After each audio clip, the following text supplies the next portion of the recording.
Почитувани, добродојдовте во вестите на Канал 8. Во местноста Грдовски Орман почна копањето нов бунар за водоснабдување на Кочани и дел од населените места во општината. Инвестицијата е на комуналното јавно претпријатие Водовод, а бунарот треба да биде пуштен во функција до крајот на октомври. Комуналното јавно претпријатие Водовод од Кочани почна со копање нов експлоатацијски бунар во местноста Грдовски Орман во рамки на системот за водоснабдување на градот и на неколку населени места. Целата инвестиција чини околу 2,5 милиони денари, што претпријатието ги обезбеди од сопствениот буџет. Според планскиот проект, бунарот треба да дава нови меѓу 30 и 40 литри вода во секунда. Со тоа ќе се намали ризикот од прекини во водоснабдувањето за наредните неколку години. Ние моментално имаме капацитет од 252 литра вода во секунда. Со овој бунар ќе добиеме од 30 до 40 литри во секунда дополнителна вода, така да целата резерва која што ни е потребна за водоснабдување, поготово во летните периоди, ние ќе имаме обезбедено. Ова е бунар каде што се копа првично на Фи 600, за цевеноста ќе биде на Фи 400, ќе биде комплетно изведен со пумпа, со кукичка, со комплетна инсталација, така да е клучна рака и очекуваме некаде за едно 4 до 5 недели максимум да биде пуштен и во функција. Новиот бунар е со длабочина од 50 метри. Оправданоста од неговото копање од водовод ја образложуваат со зголемената потрошувачка на вода за пиење во текот на ова лето. Кин обезбеди доволна количина на вода за следните неколку години. Имајќи во предвид дека оваа година, за разлика споредено со претходната година, имаме некаде околу 9% зголемување на испумпаноста на вода од овде од Грдовски Орман. Така да ние мора на неколку години, на 4 до 5 години, да отвараме нови бунари за да обезбедуваме дополнителна количина на вода. Со зголеменото испумпување вода досега немаше прекини во водоснабдувањето од градската водоводна мрежа. Последен пат за изградба на нов експлоатацијски бунар за вода за пиење во комуналното претпријатие Водовод инвестираа во 2014 година. Тогаш беа обезбедени дополнителни 30 литри вода во секунда, со што се задоволија потребите на граѓаните од највисоките зони во градот и во населбата Бели. Потпишан договорот за реконструкција на дворот на основното училиште Малина Попиванова. Истиот ќе добие нови содржини со кои што значително ќе се подобрат условите за социјализација и инклузија на учениците. Наредниве 2 месеца ќе се реконструира дворот на основното училиште Малина Попиванова. Избраниот изведувач компанијата Панел М го потпиша договорот и е воведена во изведбата на проектот, избран од граѓаните како приоритетен на форумот на заедницата во Кочани. Дворот, чија површина е 10.000 метри квадратни, ќе добие нови содржини: спортско и детско игралиште, забавно-рекреативен простор и игралишта за учениците со посебни образовни потреби, беседница за настава во природа, амфитеатрално прилагоден терен и патеки. Целта е да се подобрат условите за социјализација и инклузија на учениците и жителите од мултиетничка, мултикултурна и различна социјална средина. Вкупниот износ на средствата наменети за реконструкција е 3.505.059 денари, од кои 2.700.000 денари обезбедува Швајцарската агенција за развој и соработка преку проектот на UNDP за јакнување на општинските совети, а остатокот е учество на општина Кочани. Кочани беше домаќин на 29-тото меѓународно моторели Македонија независност, што во организација на Мотоциклистичката федерација на Македонија се одржува традиционално. Годинава учествуваа повеќе од 300 мотоциклисти од државата, а организацијата на настанот во Кочани припадна на членовите на мотоклубот Желки. Околу 300 мотоциклисти од Македонија продефилираа низ кочанските улици како дел од 29-тото меѓународно моторели Македонија независност, што во организација на Мотоциклистичката федерација на Македонија се одржува традиционално секоја година. Моторелито е од меѓународен карактер, но поради состојбата со COVID-19 оваа година немаше мотоциклисти од странство. Пауза за кафе и ручек направија во Кочани кај ресторанот Аледар, каде што мотоциклистите ги причекаа мотоциклисти од Кочани, членови на мотоклубот Желки, во чија организација е и настанот во Кочани. Оваа попатна пауза во Кочани ја организира мотоклубот Желки од Кочани, кој што клуб постои од 1 април 2019 година. До сега не сме имале прилика да јавно да настапиме пред нашите сограѓани. Ова е прва наша шанса. На овој начин, значи, со организирање на таа попатна пауза, јас сакам веднаш да ги соопштам нашите спонзори кои што придонесува да ова успешно го организираме. Тоа се Кузе Моторс и угостителски објект Аледар, Александар и Дарко, поздрав и до нив. Исто така благодарности до општина Кочани кои што со скромно финансиски средства исто така, но многу важна поддршка ја поддржаа оваа манифестација. Нашиот клуб има основна цел и задача да ја развива свеста кај сите мотоциклисти за да бидат повнимателни учесници во сообраќајот и задолжително да носат со себе заштитна опрема. Воедно упатуваме и апел до сите други учесници во сообраќајот да внимаваат на мотоциклистите како ранлива категорија на учесници во сообраќајот. За организацијата на моторелито зборуваше Зоран Трајковски, председател на Мотоциклистичката федерација на Македонија. Ова ни е 29-то рели по повод независноста и едини настан у Република што се прави по 29-ти пат. И имаме околу, со се суводат, че има околу 300 учесници. Рутата е стандардна, оваа година малце изменивме. Голема благодарност до клубот од Кочани Мото Желки, што ни овозможила кафе пауза, да кажам, со сендвич. Од тука имаме пауза 1 сат, продолжуваме за Македонска каменица, Берово, Делчево, Струмица имаме пауза, Дојан имаме вечера заедничка. Значи спиње таму преспиваме, следниот ден идеме за Неготино, Кавадарци имаме пауза. Од Кавадарци тргаме за Битола исто имаме пауза. Преку Ресен за Охрид, кај што имаме забави, доделување на награди на најуспешни учесници на самото од ова рели 29-то рели. Другиот ден тргаме у 1 сат од Охрид. Прва станица ни е Кичево, таму имаме пауза. После преку Маврово, Гости, Вртетово, стигаме в Скопје, каде што релито официјално завршува. Трајковски истакна дека од година во година се зголемува интересот за учество во релито, но оваа година, поради пандемијата со COVID-19, биле ограничени со бројот на учесници. Се надеваат дека следната година, јубилејното 30-то издание на моторелито ќе го одбележат со поголем број учесници не само од државата, туку и од странство. Викендов ќе се вози ридско-брзинска трка на Пониква. Официјалниот дел ќе биде в недела, кога според агендата планирани се 2 возења од 12 и од 14 часот. За таа цел патот кон Пониква ќе биде затворен и двата дена, сабота и недела, од 10 часот се до завршување на трката до околу 16 часот, информираат од Оделението за внатрешни работи Кочани. Кочани викендов 5 и 6 септември ќе биде домаќин на ридско-бразинската трка на патеката Пониква, како дел од третото возење од државниот шампионат во автомобилизам. На надпреварувањето ќе учествуваат околу 30 автомобилисти од Македонија, како и гости од Полска и Косово, кои ќе се борат за повисок пласман во централноевропската зона. За сабота 5 септември планирани се 2 тренинг возења кога надпреварувачите ќе ја запознаат патеката, додека официјалниот дел е закажан за внедела 6 септември, кога се планирани 2 трки, првата од 12 часот, а втората од 14 часот. Стартот е планиран да биде од градската депонија на патеката долга 7,91 км, со крајна цел кај местноста Пашаджиково. За таа цел, патот и двата дена кон Пониква ќе биде затворен од 10 часот се до завршување на трката околу 16 часот, информираат од Оделението за внатрешни работи Кочани. На ридско-бразинската трка на патеката Пониква учество ќе земе и Дејан Манасиев од Кочани, кој со своето Рено Клио ќе се надпреварува во категоријата E1 до 2000 кубни сантиметри. Надпреварувачите можеа да се пријават за учество до 1 септември.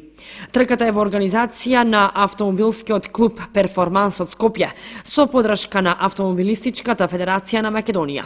Прогласувањето на победниците е закажано за 16:30 часот в недела во Сдруженијето на возачите Кочани.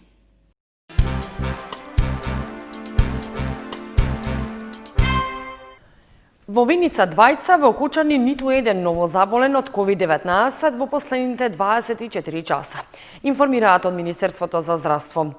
Со последните 7 нови случаи од вчерашниот ден, активни случаи во Кочани се 28, а во Виница 31. Двајца ново заразени со COVID-19 во Виница во последните 24 часа, регистрира Министерството за здравство. Во Кочани, по вчерашните 7 ново заболени, во последните 24 часа нема регистрирано нов случај на заразен од вирусот. Со вчерашните 7, во моментов во Кочани, активни случаи на заразени се 28, а во Виница со последните двајца вкупната бројка на активни е 31, информираат од Министерството за здравство. Во последните 24 часа направени се вкупно 1486 тестирања, а регистрирани се 109 нови случаи на COVID-19. Во Скопје 40, Прилеп 12, Куманово 10, Охрид 7, Тетово и Битола по 6, Кичево и Струга по 4, Штип и Кавадарци по 3, Гостивар, Струмица, Крива Паланка и Виница по 2, Делчево, Свети Николе, Ресен, Неготино, Пробиштип и Пехчево по 1 случај. Институтот за јавно здравје регистрира 89 оздравени пациенти, меѓу кои двајца од Виница, а починати се 3 лица. Пациентот Кичево, пациентот Скопје на 61 година и пациентка од Македонски Брод на 70 години. Сите се починати во болнички услови.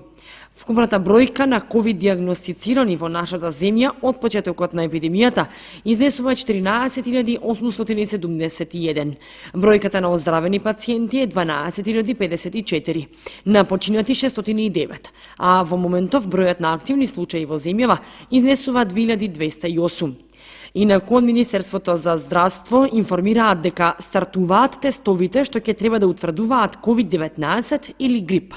Министерот за здравство Венко Филипче објаснува дека овие тестови ќе бидат од голема важност со есенскиот бран на COVID-19. Истите ќе се изведуваат во клиниката за пулмологија и алергологија, а станува збор за тест што за 40 минути ќе покаже дали одреден пациент има COVID-19 или грип. По повод двата големи празници, Денот на ослободувањето на Кочани 7 септември и Денот на независноста на Република Македонија 8 септември, членови на председателството на Сдруженијето на борците и продолжувачите на традициите од Народно-ослободителната војна го посетија единствениот жив учесник во борбите за ослободување на Македонија и тогашна Југославија од фашистичкиот агресор Ристо Димовски. При посетата Димовски се потсетил на годините поминати во борба за ослободување на Македонија. Во чест на Денот на ослободувањето на Кочани 7 септември и Денот на независноста на Република Македонија 8 септември, членови на председателството на Сдруженијето на борците и продолжувачите на традициите од Народно-ослободителната војна го посетија единствениот жив учесник во борбите за ослободување на Македонија и тогашна Југославија од фашистичкиот агресор Ристо Димовски. Димовски по потекло е од селото Могилец, Димир Хисарско. Се родил во 1921 година.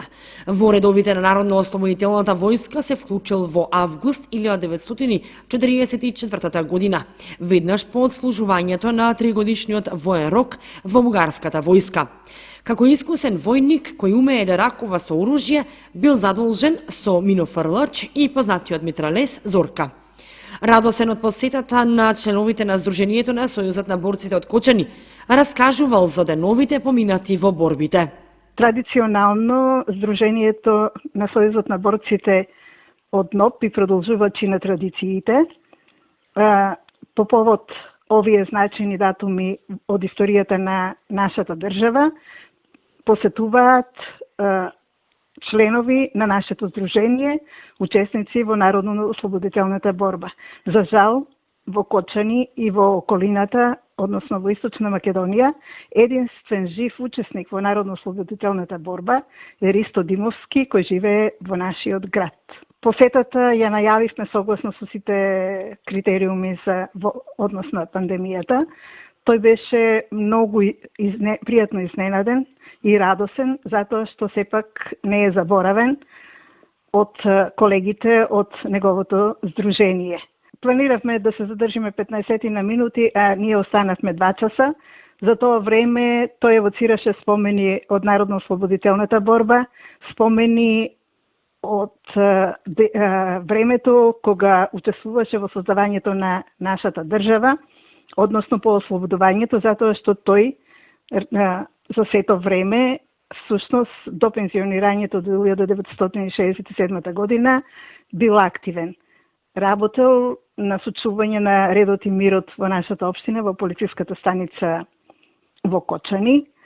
По пензионирањето во 1967 година се вклучил во Сдруженијето на возачи од општината Кочани. Исто така ги обучувал младите возачи на правилата за возење и однесување во сообраќајот, а по пензионирањето станува дел на председателството на Сојузот на пензионерите на Македонија, Сдруженијето во Кочани.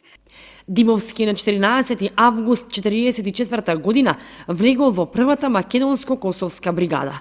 Учествувал во повеќе борби за ослободување на Македонија, но најмногу време бил на територијата на Косово и Метохија. Во Пеќата патриаршија ја запознал неговата сопруга, партизанката Даница Долевик, со која додека траела војната се свршиле, а по завршувањето на борбените активности во Македонија се венчале и кратко време живееле во родниот крај.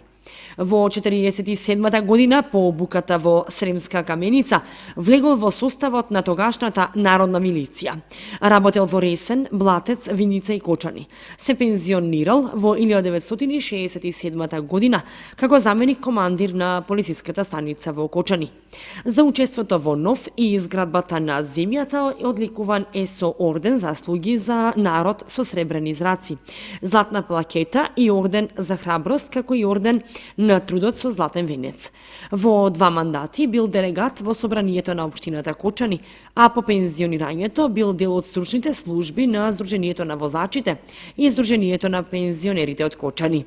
И членовите на Сдруженијето на борците од Нов Кочани на сите граѓани им ги честитаат големите празници, денот на ослободувањето на Кочани 7 септември и денот на независноста на Република Македонија 8 септември. Оркестарот на ансамблот за традиционална музика и игра Митко Алексов од Кочани в сабота на 5 септември ќе зеде учество на манифестацијата Да подадеме рака, што ќе се одржи во Скопје. На настанот ќе учествуваат и други ансамбли од земјава. Ансамблот за традиционална музика и игра Митко Алексов од Кочани ќе биде дел од манифестацијата Да подадеме рака, што во организација на Сдруженијето за човекови права ЕСЕ од Скопје ќе се одржи на плоштадот Скендербек в сабота на 5 септември во 18 часот и 30 минути. Освен ансамблот Митко Алексов ќе учествуваат фолклорното студио Етнос од Скопје, ансамблот Кочорацин од Скопје, културно-уметничкото друштво Диван Хана од Скопје, Кут Јаки Хасани од Гостивар и Националната алијанса за лица со посебни потреби од Гевгелија. Организатори и подражувачи на настанот се Министерството за култура, град Скопје и општините Чаир и Центар.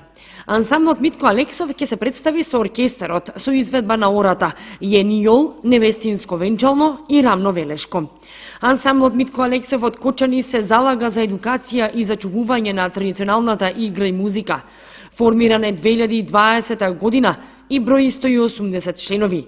Иако станува збор за ансамбл кој е формиран во 2020 година, веќе има покани за учество на манифестации во државата и странство.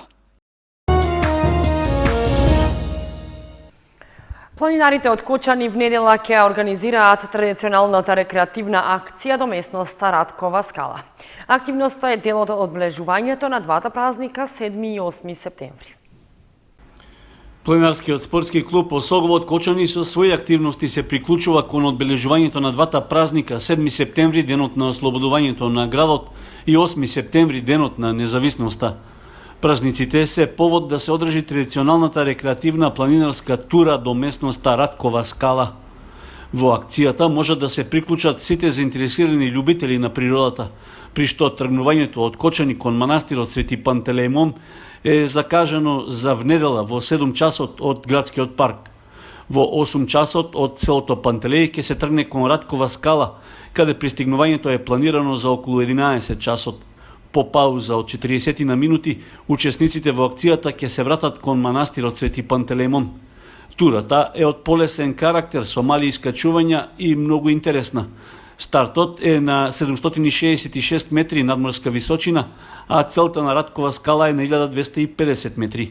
Должината на патеката, која е прописно обележена, изнесува 10 километри во еден правец. Учесниците во пешачењето треба да имаат облека и обувки што се погодни за планинарење и во согласност со временските услови.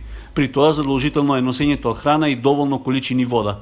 Најавено е дека во акцијата ќе се приклучат и околу 30 на планинари од планинарските клубови од Гевгелија и Валандово.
Почитувани, тоа беше се што ви подготвивме за ова издание на вестите на Канал 8. Ви посакуваме пријатен викенд. Довидување.